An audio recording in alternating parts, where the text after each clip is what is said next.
안녕하십니까. 대구의사입니다.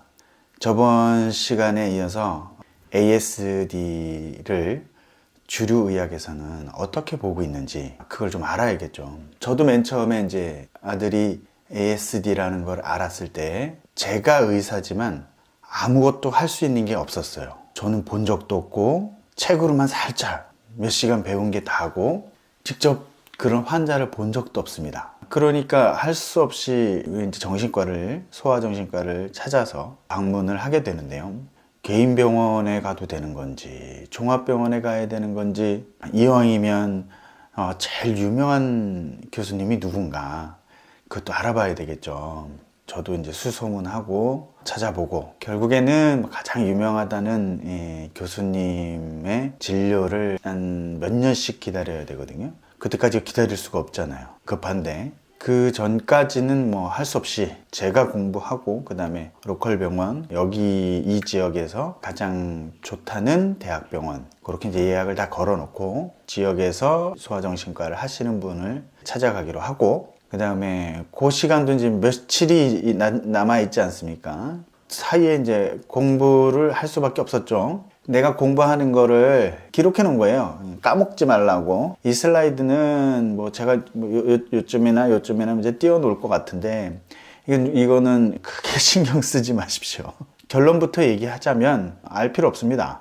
어차피 결론이 뻔하기 때문에 굳이 알 필요는 없지만 모르고 있으면 불안하기 때문에 공부를 하는 겁니다. 할 얘기가 엄청 많지만 사실 알 필요가 없으니까 중요하지 않습니다. 그러니까 빨리 넘어가도록 하겠습니다. 첫 번째 슬라이드는 병명입니다. 병명. 우리가 이제 이게 무슨 병이야?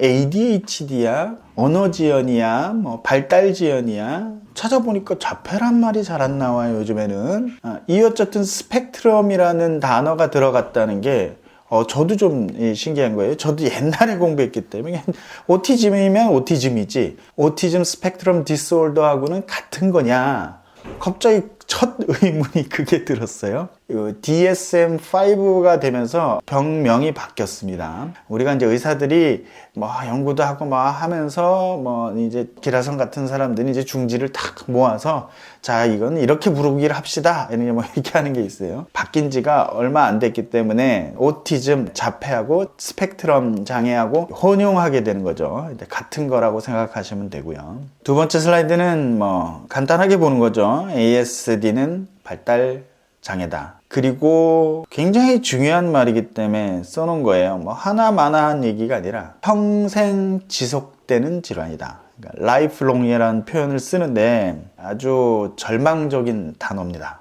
일단 평생 지속되고 사회화, 의사소통, 행동에 장애를 갖고 있는 것이 ASD다. 이제 이렇게 생각하면 되겠어요. 특히 이제 사회화가 안 됩니다. 사회화라는 거는 인간은 혼자 살 수 있는 동물이 아니기 때문에 친구들, 부모들, 형제들 같이 어울리면서 살아가야 돼요.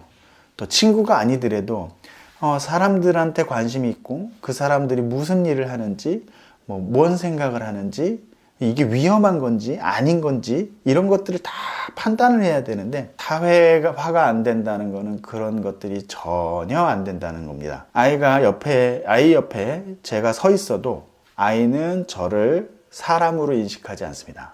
물건으로 인식합니다. 그리고 그렇기 때문에 전혀 관심이 없어요. 그렇기 때문에 엄마도 못 알아보고 아빠도 못 알아봅니다. 자기 눈높이, 자기가 보는 세상에서 나한테 딱 보이는 게 있어요.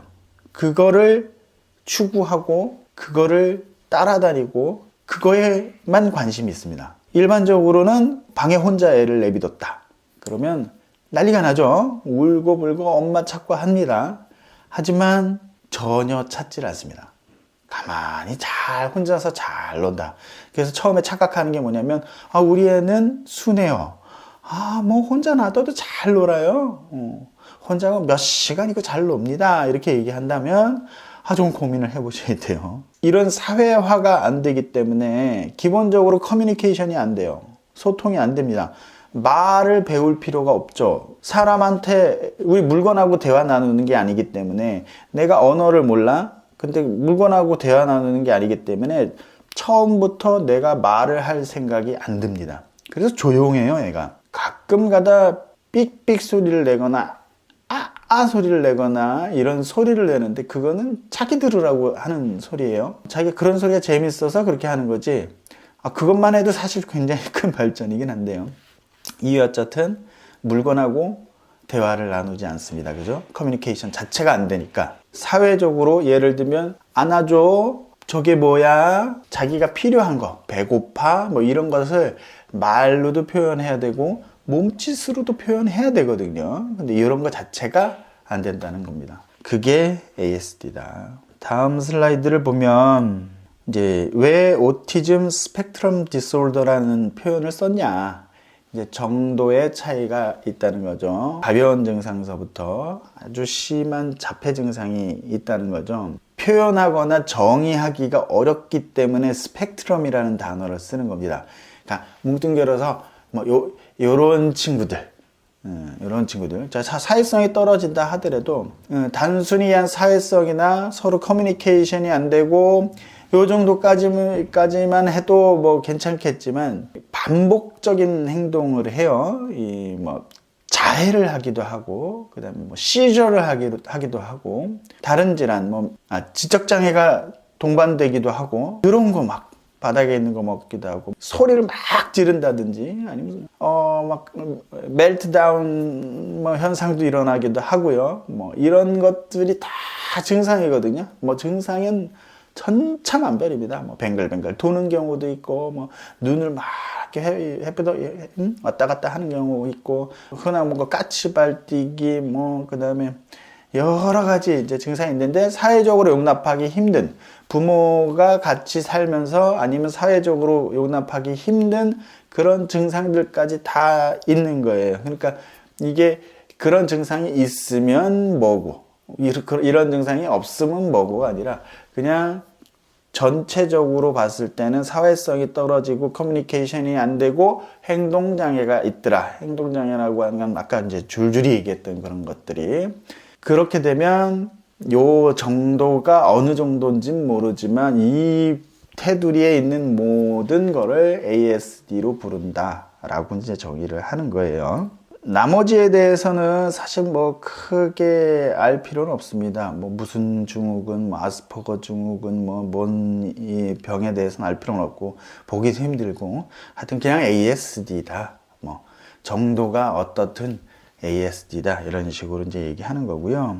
궁금한 게 이제 이게 가장 중요한 거예요. 이제 주류의학에서 가장 제가 궁금했던 것 중에 하나고, 이게 제가 지금 치료하는 모든 거에 힌트가 됐던 내용이거든요. 자, 궁금하잖아요. 왜 생기는지. 오티즘, ASD가 왜 생길까? 모른다예요.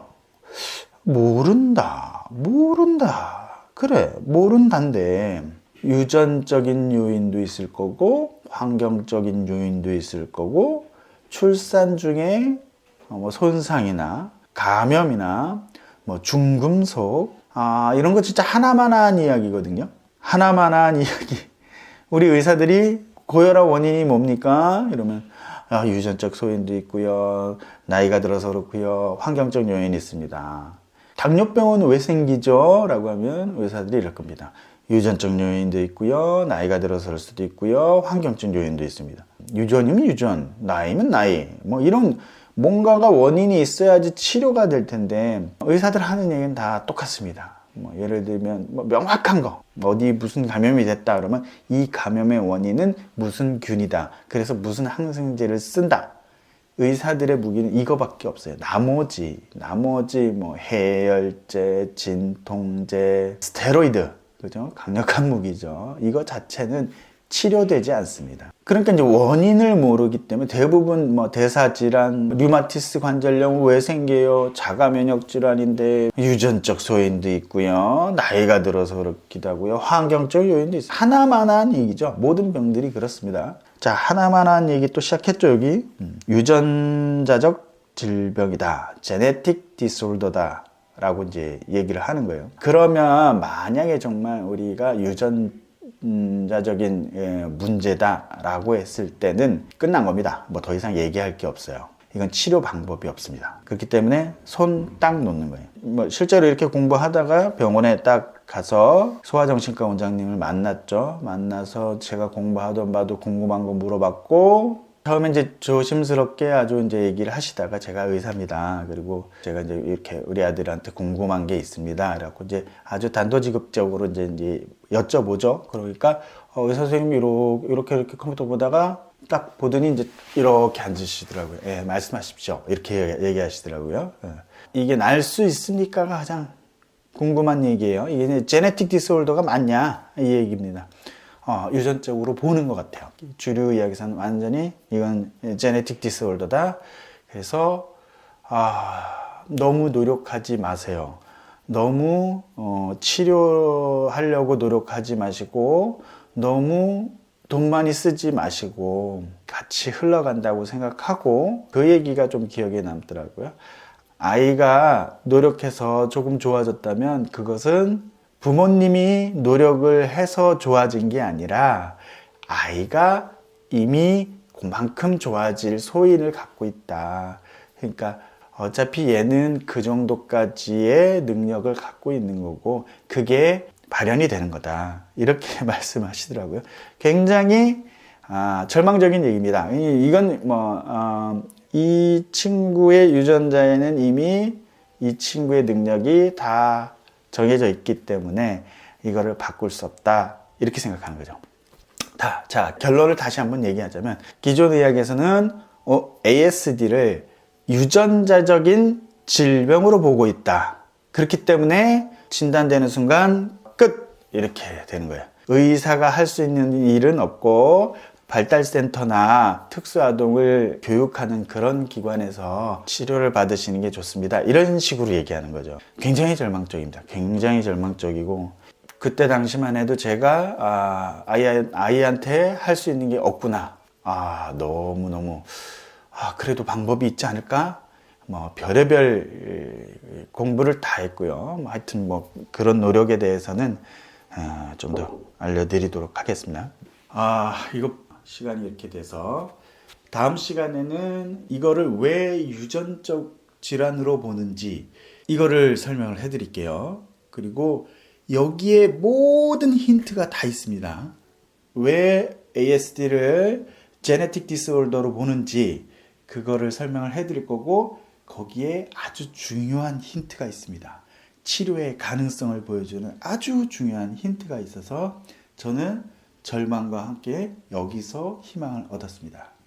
다음 시간에 같이 공부하도록 하겠습니다.